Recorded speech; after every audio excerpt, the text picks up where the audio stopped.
In Florida, 10-year-old David has his telescope ready for the lunar eclipse, but his mother sends him to bed. When the eclipse finally happens, something mysterious goes on in the sky, making the ocean dolphins go crazy.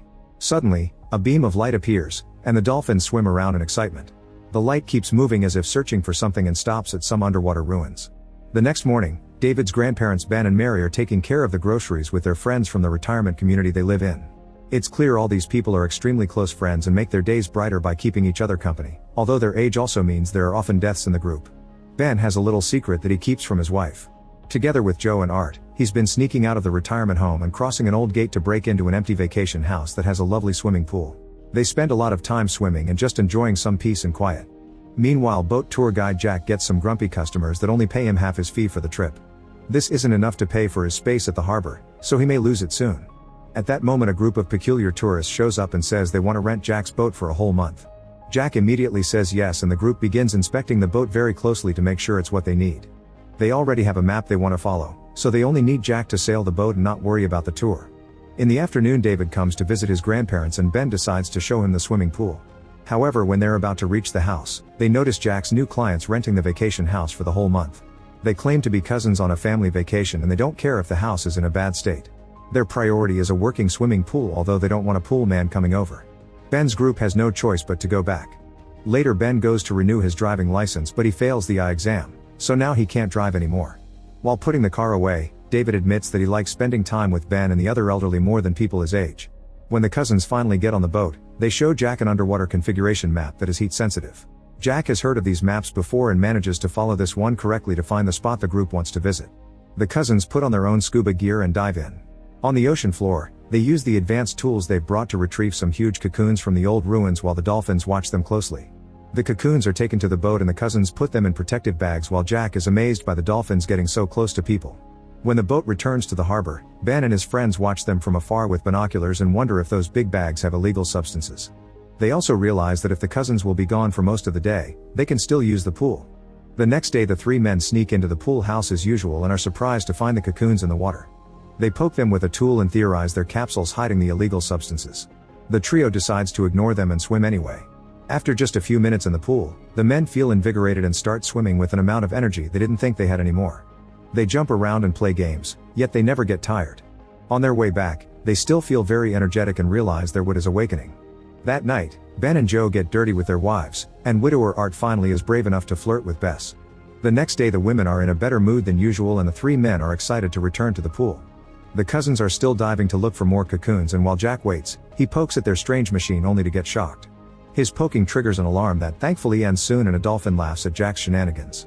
When Jack isn't looking, the machine glows and gets the dolphin's attention. That night, Jack tries to take a look inside the bags with the new rescues, but Kitty catches him red-handed and stops him.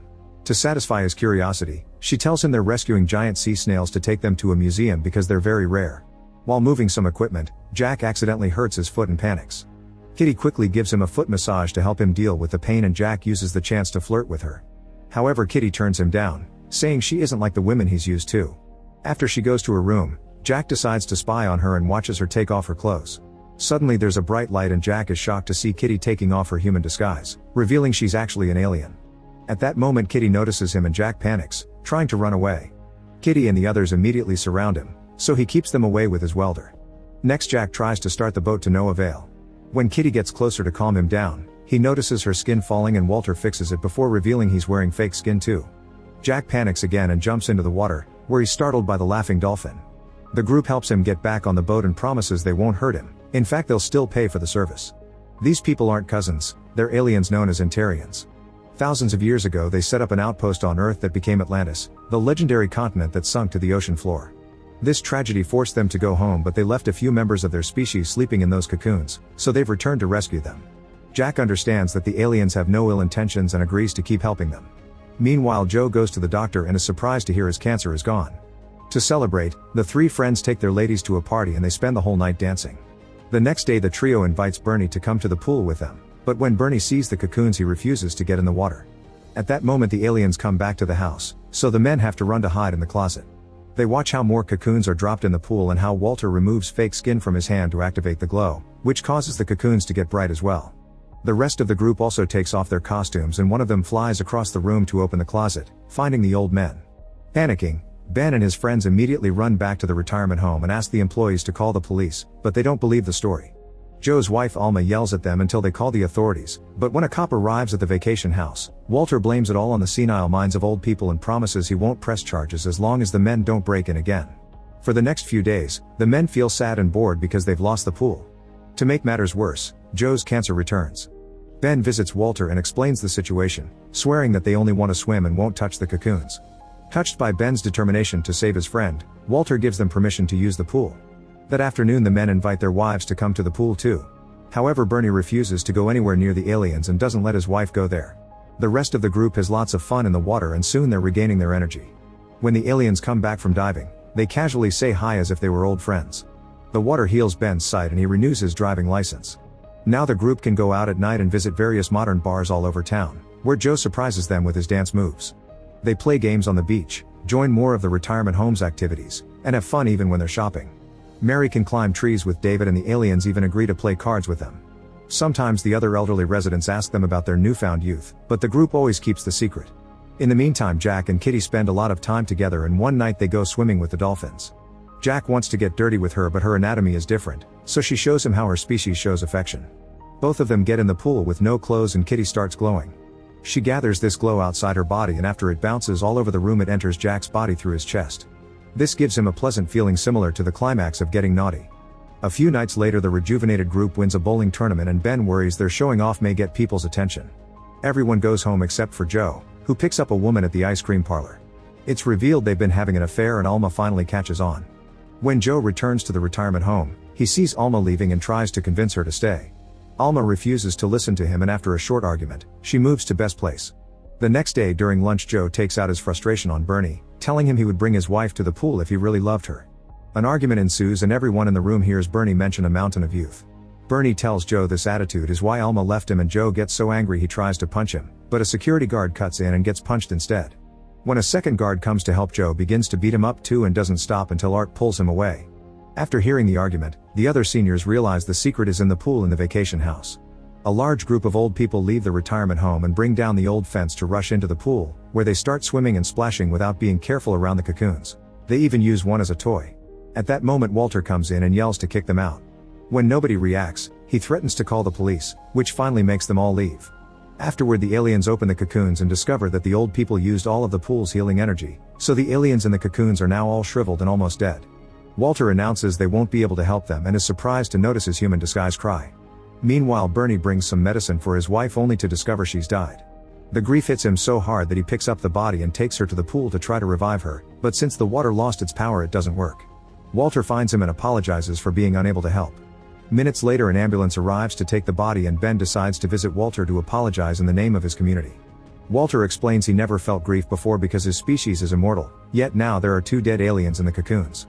He wants to put the rest of the cocoons back in the ocean so they can sleep again until he can come back with more power, but there's no time because he and his crew must fly home the next day.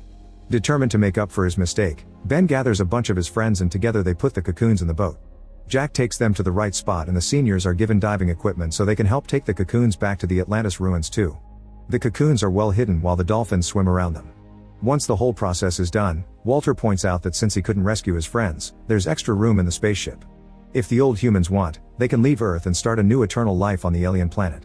The seniors agree but first they have to prepare a few things. Ben tells David he and Mary are leaving and David won't be able to visit them ever again. When David asks why and Ben mentions outer space, the boy doesn't believe him. Mary hugs her daughter Susan and David one last time as a final goodbye, but she doesn't cry until they're far enough. Art takes all his savings from the bank and starts giving them away to random people on the street, then he gets married to Bess. Joe visits Alma to tell her about the aliens' offer. He explains he wants to go, but if Alma doesn't, then he'd rather stay here with cancer to wait for the end with her. Feeling bad for him, Alma agrees to go. The rest of the residents are also told about the offer and most of them agree to go.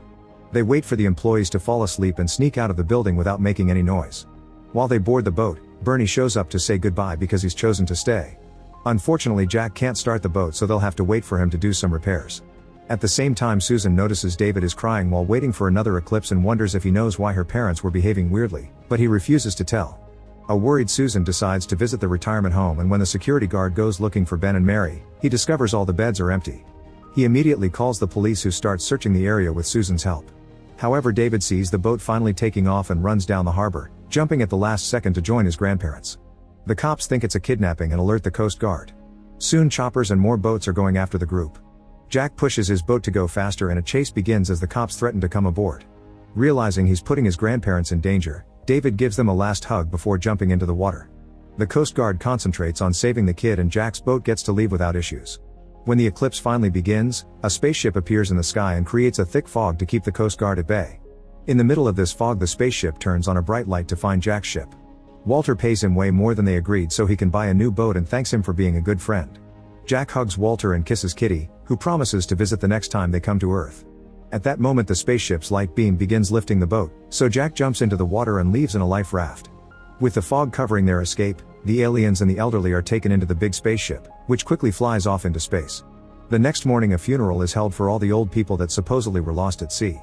Susan cries for her parents but David looks at the sky, finally believing Ben's story. Make sure to subscribe and turn on notifications so you can watch more videos like this. Thanks for watching.